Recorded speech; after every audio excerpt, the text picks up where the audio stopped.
Hello, good morning. Today is day 32 of Venus retrograde and day 6 of Mercury retrograde. Again, a very special time where Venus and Mercury retrograde are at the same time. So pretty cool. I am Allie, and this is a little bit about me. Good to meet you.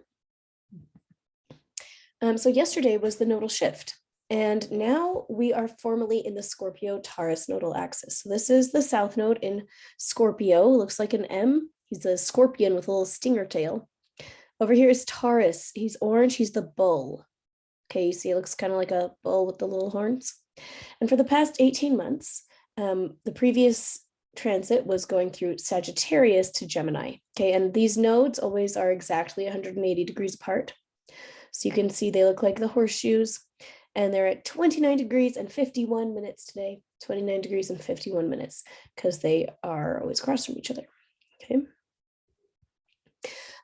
So in the past 24 hours, as this shift has happened, what has happened in your personal life? What have you noticed on a national level? Any changes that were worth noticing? Any changes that were worth noticing on a global level? How have you been feeling in your emotions?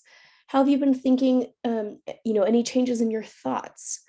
This is a time to, just be thinking about all of that. Oh, I'll go back and mention this. This is Neptune, which rules Pisces. Okay, Neptune rules Pisces at 21, and today it's in 21 degrees of Pisces. And Pallas, this is an asteroid that governs thinking, okay, and strategic thinking, also at 21 degrees of Pisces. So this is a great day to really be strategic about your intuitive insights about this nodal shift. Okay, very cool. And Jupiter, of course, is also in Pisces for the next probably year or so. And Jupiter expands everything that it's in. So this is a time when everybody in the whole world, if they choose to trust their intuitive thoughts and insights, they will have an extra ability to listen to basically like divine promptings. This is an energy that's covering the whole world. And it is a little unusual because Jupiter is on a 12-year orbit. Neptune, I think, is on a 160-year orbit. So this does not, again, happen every day. In fact, the last time Neptune was here, if I'm getting my times right, it was about 160 years ago. Okay, so, and I don't know if the last time, I don't know the last time that Neptune has been in Pisces with Jupiter, but the entire Earth is about ready to start waking up on an intuitive level, and this is really cool. So trust your intuition here. When you ask yourself, you have an extra little, universal support for receiving intuitive answers. So let's talk about Scorpio, that little blue guy with the, right here, that scorpion tail, little stinger. For the next 18 months, one of the key energies we'll be dealing with is Scorpio. Scorpio deals with hidden things, the stuff that we don't want to face. It deals with betrayal, loyalty, sexuality, birth, death, and other people's resources. And when I say other people's resources, I mean things like taxes, or other people's resources would be like inheritance. You inherited your grandma's house. That would fall into the 8th house Scorpio, Pluto energy.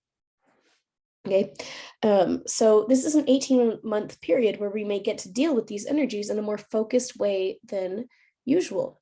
Okay, so what might that mean? Well, I don't know, but we may be dealing with a lot more, at least obvious, betrayal, issues around loyalty, dealing with stuff around sexuality and birth and death, and dealing with issues of inheritance and issues of other people's resources.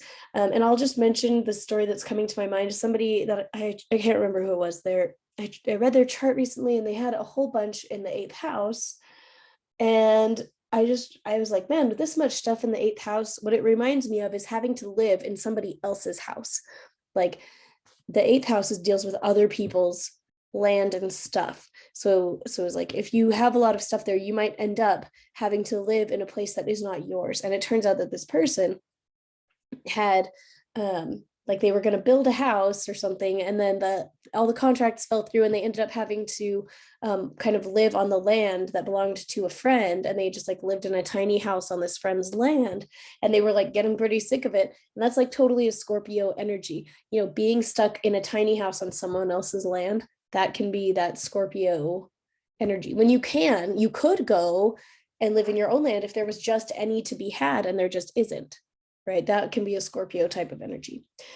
So we have 18 months where we may get to really get very familiar with issues of Scorpio. And I will invite you to just Google up Scorpio and just read what you can about it. This is going to permeate the next 18 months, just like the Gemini and Sagittarius energies permeated this past 18 months since May and June of 2020.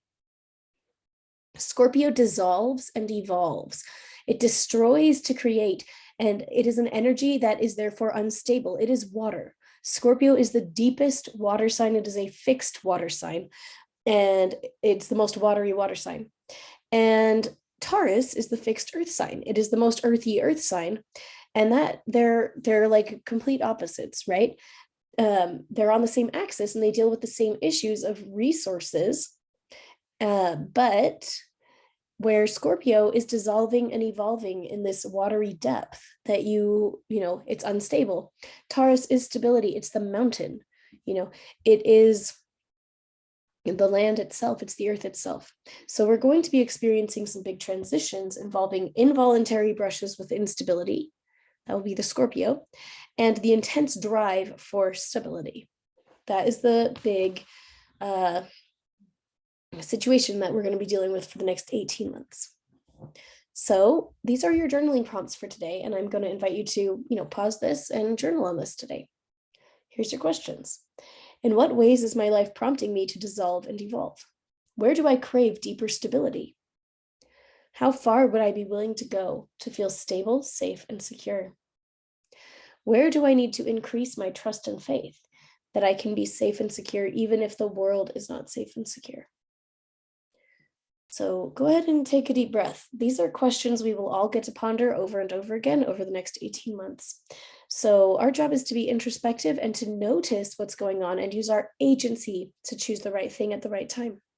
And we can do it. I believe in us. So pause this, do your journaling, report back if you want to. I want to hear how this journaling goes and what emotions it brought up for you. You can, of course, leave it in the comments here or in our Facebook group, Intuitive Healing with Ali Doucette. I would love to see you there. So thanks for doing this.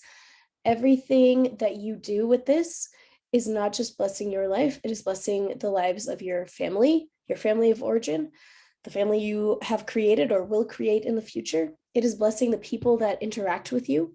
Every time that you, excuse me, become more conscious, you're blessing the world. So thank you so much for that. And I hope that you have a great day.